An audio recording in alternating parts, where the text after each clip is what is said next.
Now, are you ready? Yes. Are you ready? Are you ready to see the Capo Ace1 up close and personal, stripped down, bare naked? Hi, I am iROCK, and you're watching my YouTube channel, iROCK RC. Alright!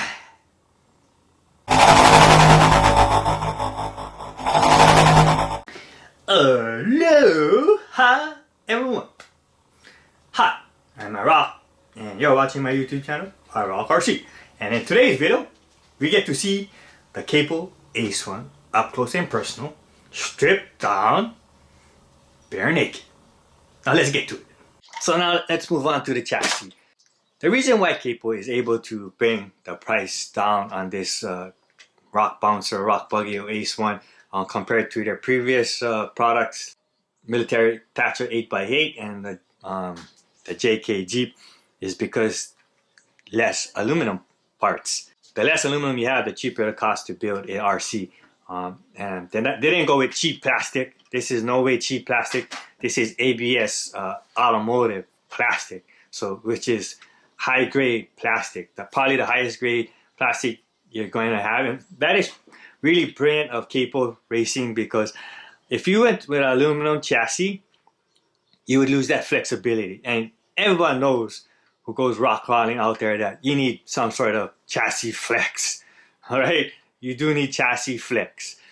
If it's too stiff, what happens when your chassis is too stiff, you're more prone to roll over or flip over, and that's a fact. Okay? If people think I don't have no idea about RCs or rock crawling, that I'm just an idiot and stupid, you're wrong, and I'm gonna prove you wrong. But yes, this is ABS plastic, the highest grade plastic you probably can get. So, and it, like I said, it will give you that stiffness and at the same time give you that flexibility. Again, once again, repeat. Capo engineers thought of everything. The brilliance behind the design is just remarkable. They didn't just put an RC together just to sell and make money and make a profit. They put an RC together to make sure you'll be happy with it. It's gonna last a long time, very durable, and bottom line, it will function great out there, like a true scaler or rock crawler. You know, that is no doubt in my mind. Going back to chassis, hard plastic. So is the body panels. They made out of ABS plastic, which you actually can find on fairings on a motorcycle. I know, because I have a Ducati 1299 and the fairings are ABS plastic. Like I said, it gives not only that stiffness but flexibility, so it can be molded and shaped it onto the frame without no problem. Now, compared to the JK Jeep body panels are aluminum, and honestly, they were very difficult to put on the frame or chassis because there is no flexibility. That is one of the downside to the Capo Jeep. Now, if the Capo Jeep body panels were ABS plastic, then it would have been a piece of cake. So I think that's the reason why Capo stayed away from aluminum and went with ABS plastic. So yeah, all the body panels, the chassis or frame is ABS plastic. Like I said, that not only helped to cut costs down on producing or manufacturing or building this Capo Ace1, but it also gives you that stiffness, rigidity, and flexibility, right? You know, while out on the trails, you know, gives you that diversity, diversify. Stiffness when you're doing high speed trailing, I guess, and at the same time gives you that flexibility when you're out there crawling on the rocks.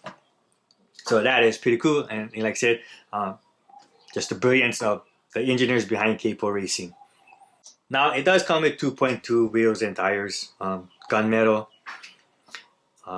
These tires are pretty stiff, probably the stiffest tires I ever felt, and I guess that's probably because of the foam. So, but at the same time, it's pretty soft. I think it's soft enough for rock crawling and gives you that stiffness because it is designed to go fast. It gives you that stiffness so that way when you do turns, you won't really flip over or easily flip over or roll over. So once again, brilliant design concept. The Capo engineers. It does have a 4-link aluminum suspension. So aluminum links, gunmetal links, 4 links, front and rear, which is cool because it gives you that stiffness. I don't really like the Panhard 3-link suspension because you do lose that stiffness. You may gain what you gain in flexibility, but because the steering servo is mounted onto the middle of the chassis, you don't have that. I guess you call it steering. What would they call it? No, see, I can't think of it. Or the binding, the front steering binding, and with a 4-link front suspension, you don't have that front steering binding, which when you have the servo up in the front or even up in the front of the chassis, because it's wire steering, you still can have you're able to have the 4-link suspension setup, and I think that's awesome especially for this type of design because it's designed to be a high-speed rock racer. It's not a throw, it's not a snail. It's built to go fast. And hopefully I'll be able to showcase that to you folks. Yeah, 4-link. Like I said, I don't like the 3-link Panhard design. The front axle loses its stability. That's my opinion. On the chassis and frame, you do get a battery compartment to hide your battery. So, you pop it behind there, and you can, if you want, to put your LiPo battery or whatever battery you're using right there. Run the wires right in the middle. There's an opening, and bam, close. And then maintain that scale look. Well, showing off your battery. Or you also could use this as if you want to buy a sound module, you can put it in back there and then put your battery on top and Velcro it or opposite. But yeah, that's pretty cool. To give it a scale look. And then we have is the racing bucket seats. One thing cool neat about these racing bucket seats, they do tilt forward. So you can push it back and it'll tilt forward this way. Here we come to the final, and hopefully I didn't miss anything to the front steering. Yeah, I think that's probably the biggest concern about the wire steering. On the JKG, the front steering was brilliant and revolutionary, but the design was very flawed on the JKG. Here they did a redesign, a revision, and I don't foresee this as any problem. I know on the JKG, but what would happen was when you steer, when you move right or left, they would have that sudden delay when you try to turn the opposite way, and then eventually would steer. And the reason behind that, on the JKG, when you do the wire steering, it's basically because you had to wrap the wires around a few times and then go underneath a screw, and then you tighten the wire down with the screw, and then you would have to get the second wire and do this, and you would go over the second wire.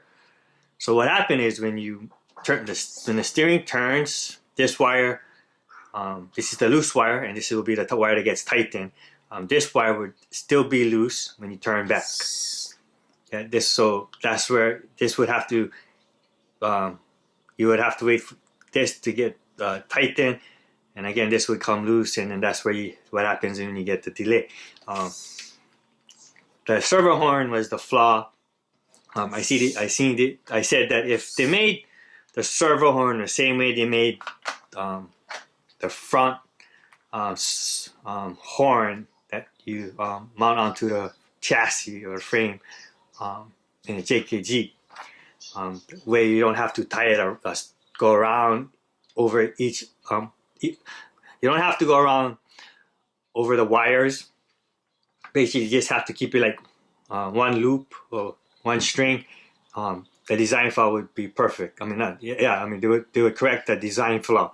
I see, like I said, they had done that with this. They corrected it.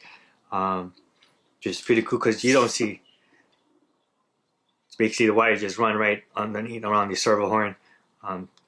So, and like I said, you tighten the tension of the wires on the front axle right here.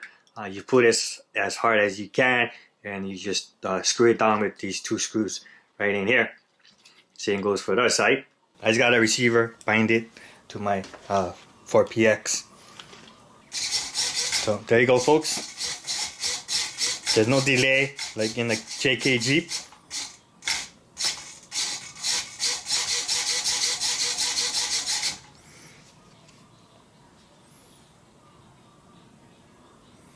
Which is pretty cool. And the servo is not even bolted down, but people are concerned with the front steering. This should ease your worries.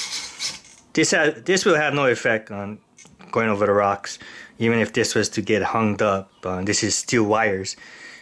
You know, steel is pretty indestructible, but anything can happen out on the trails, and nothing is indestructible.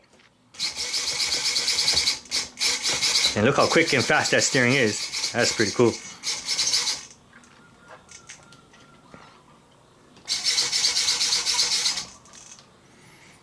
So that's a quick demonstration on the front steering.